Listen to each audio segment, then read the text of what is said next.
안녕하세요. 공인중개사 여한웅입니다. 오늘 처음으로 유튜브를 하고 난 이후 처음으로 여러분께 화면으로 얼굴을 통해서 얼굴을 맞대고 인사드리게 되었습니다.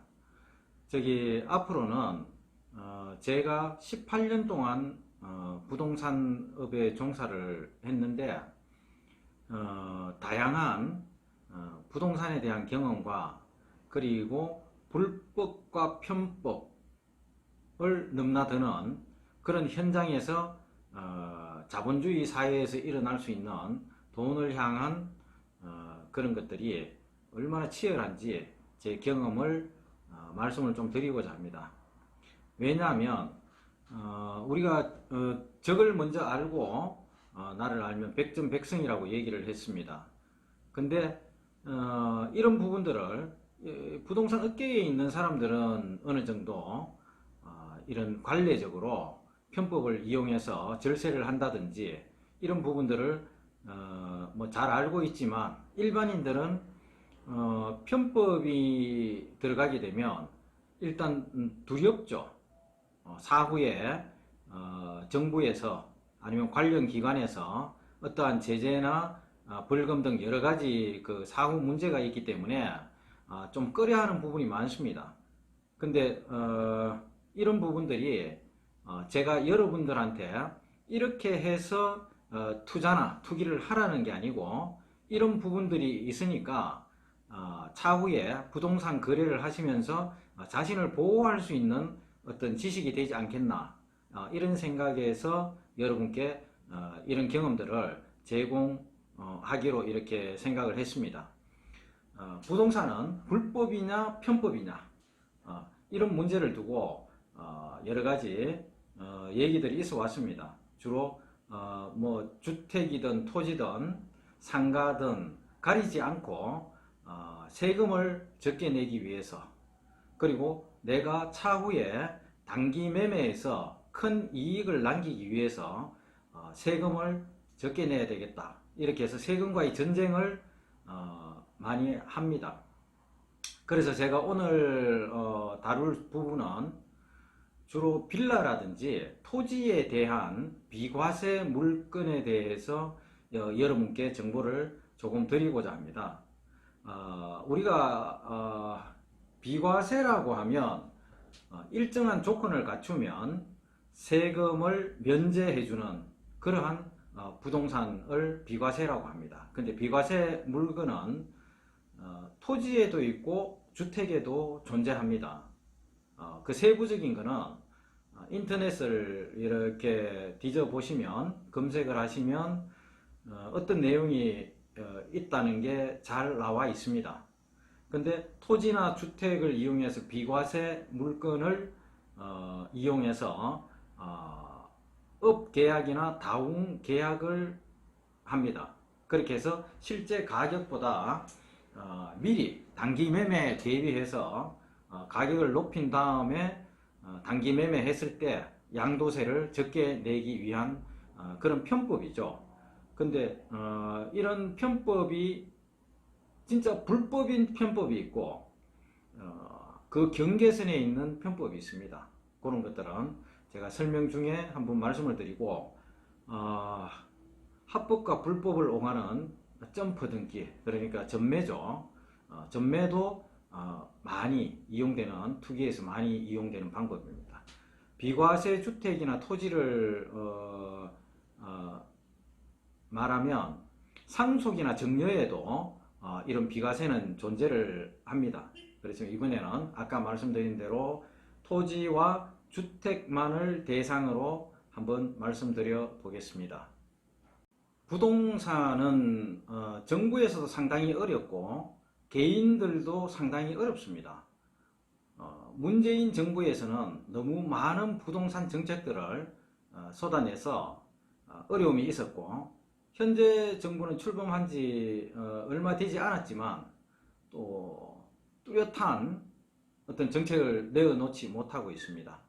그래서 정부도 좌충우돌하고 있고 자본주의 사회에서 세금을 안 내거나 최소로 내기 위해서 별별 수단과 방법으로 투기를 하든 투자를 합니다. 그래서 세금과의 전쟁을 아까 말씀드린 대로 세금과의 전쟁을 치르는 거죠. 이런 것들은 자본주의 사회에서 이익을 극대화하기 위해서 하는 행위들로 생각이 듭니다. 먼저 비과세 물건에 대해서 제가 조금 설명을 드리겠습니다. 빌라 같은 경우에는 정부에서 정한 일정 요건을 갖추게 되면 현재는 2년 문재인 정부에서 2년 거주 조정 대상 구역에서 이 2년 거주 요건을 충족해야지 비과세 물건이 됩니다. 주택 같은 경우에. 근데 이제 현재는 한시적으로 2024년 12월 31일까지 그 요건을 조금 완화를 하고 있습니다. 그래서 이 부분을 가지고 빌라 같은 경우에는 비과세 물건을 찾아서 투기나 투자에 이용을 하고 있습니다. 그리고 토지 같은 경우에도 농촌에서 8년 동안 작용을 하고 그 이후에 농지를 매매했을 때 감면을 한다든지 비과세를 하는 혜택을 주고 있습니다. 그래서 이런 물건들을 부동산을 투자를 하고자 하는 사람들은 이런 물건들을 찾습니다. 찾아서 이 물건을 이용을 해서 파시는 분 입장에서는 매도자 입장에서는 일정 기간의 요건을 갖췄기 때문에 세금을 그 양도세 부분을 내지 않아도 됩니다. 아니면 감면을 받거나 그렇게 되는데 이 부분을 투자할 사람들은 단기로 다시 팔아서 수익을 내야 되는 상황이기 때문에 이러한 물건을 가지신 분들한테 접근을 해서 이 부분을 잘 설득을 하고 협상을 해서 일단 업 계약을 하게 됩니다. 예를 들어서 1억 정도 매매 금액보다 실제 매매 금액보다 1억 정도 높이 업을 했다면 나중에 팔았을 때 이익이 났을 경우에 1억이라는 이익이 나면 전혀 뭐 양도세를 내지 않아도 되겠죠. 업 계약을 미리 했으니까. 단지 취득할 때 그 취득세를 1억만큼 더 부담을 하셔야 되겠죠. 근데 취득세 부담보다는 양도세로 절세되는 효과가 워낙 크기 때문에 이 부분을 사용하고 있습니다. 그리고 토지 같은 경우에도 8년 작용한 이후에 팔려고 하시는 물건을 획득하게 되면 이러한 방법으로 똑같은 방법으로 토지주를 설득을 해서 업 계약을 하게 되겠죠. 그래서 이런 부분들로 과거에는 많은 투기를 했습니다. 뭐 어찌됐든 정부에서는 이런 방식으로 하든 아니면은 뭐 타 방식으로 하든 정부에서는 뭐 전혀 크게 손해 볼 일은 없겠죠. 왜냐하면 세금은 전매가 아니기 때문에 일단은 세금은 이 빈번한 거래로 인해서 정부에서는 세금을 거둘 수가 있겠죠. 그리고 또한 이런 부분들을 정부에서 발견을 했다. 그러면 사후에 과태료라든지 벌금이라든지 아니면 워낙 금액이 크면 형사 고발도 할 수가 있는 부분입니다. 자, 그래서 예전에 업과 다운으로 여러 가지 투기가 발생됐기 때문에 정부에서는 2006년 노무현 정부부터 실거래 신고 제도를 도입을 했습니다. 그래서 이런 것들을 투기를 방지하고자 실거래 신고 제도를 도입을 했는데 일단 실거래 신고는 어떤 개념이냐? 실거래 신고는 우리가 실제 계약을 하게 되면 실제 거래한 날로부터 30일 이내에 시, 군, 구청에 실거래 신고를 하게 되어 있습니다. 예를 들어서 공인중개사가 계약을 했다면 실거래 신고 의무는 매도인, 매수인이 아니고 공인중개사가 하게 되어 있습니다. 그리고 본인들이 당사자가 상반계약을 했다면 양측에서 실거래 신고 의무를 부담하게 됩니다. 근데 이 실거래 신고를 시군구청에 하게 되면 이러한 것들이 현재 한국부동산원이라고 있습니다. 한국부동산원. 여기가 아마 국토부에서 의뢰한 실거래 신고 부분을 모니터링 하도록 이렇게 한 공기업입니다.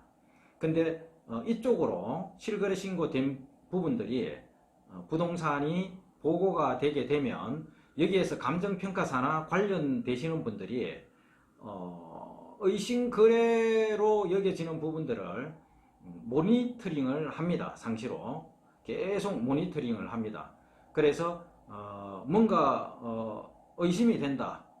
그리고 이 정상적인 거래가 아니다 라고 판단이 들면 한국부동산원에서 실거래 신고가 된 시군구청으로 통보를 합니다. 그래서 여기에 대한 부분들을 소명을 해라 이렇게 되는 거죠.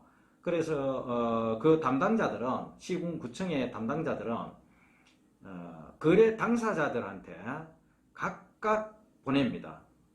소명서를 우편으로 매도인, 매수인, 그리고 공인중개사 이렇게 각각 보냅니다. 그래서 뭐 짜고 치지 않으면 원래 자기가 그 거래했던 방식을 그대로 얘기하지 않으면 세 사람이 다 엇갈릴 수도 있겠죠. 근데 정직한 거래가 되면 뭐 정상적으로 거래를 했기 때문에 있는 대로 소명을 하면 됩니다.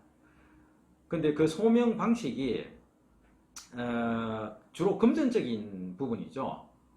5억에 거래를 했다 하면 이 5억에 대한 자금 출처를 소명하라고 하는데 소명할 수 있는 그 방법은 통장 거래를 했다면 이체 내역을 카피를 하고 현금을 찾았다면 어느 통장에서 어떻게 찾았는지 흔적이 있어야 됩니다. 그리고 어떤 분들은 나는 현금 거래를 했다. 나머지 5억 중에서 뭐 4억 5천은 통장 거래를 했고 5천만 원은 현금 거래를 했다. 이렇게 얘기를 하면 그 현금 거래에 대한 부분은 관공서에서 인정을 받기가 힘듭니다. 왜냐하면 상식적인 선에서 우리는 뭐 채권 채무가 있어서 했다. 아니면 집에 금고에 5천만 원 정도 넣어둘 수 있지 않느냐. 이렇게 이제 변명은 할 수가 있죠. 근데 관공서에서는 중요한 것은 인정을 하지 않습니다. 인정을 하지 않고 거기에 상응하는 소명을 못하게 되면, 정상적인 소명을 못하게 되면 뭐 어떤 금전적인 부담을 해야 되겠죠. 과태료라든지 이런 부분이 존재합니다.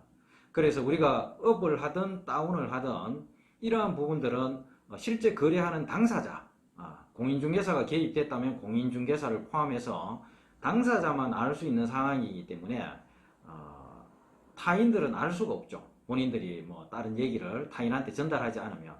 그래서 실거래 신고 제도의 그런 부분들을 통해서 정부에서는 탈세한 부분이 있는지 없는지 이러한 것들을 조사하기 위해서 이러한 제도들을 시행하고 있습니다.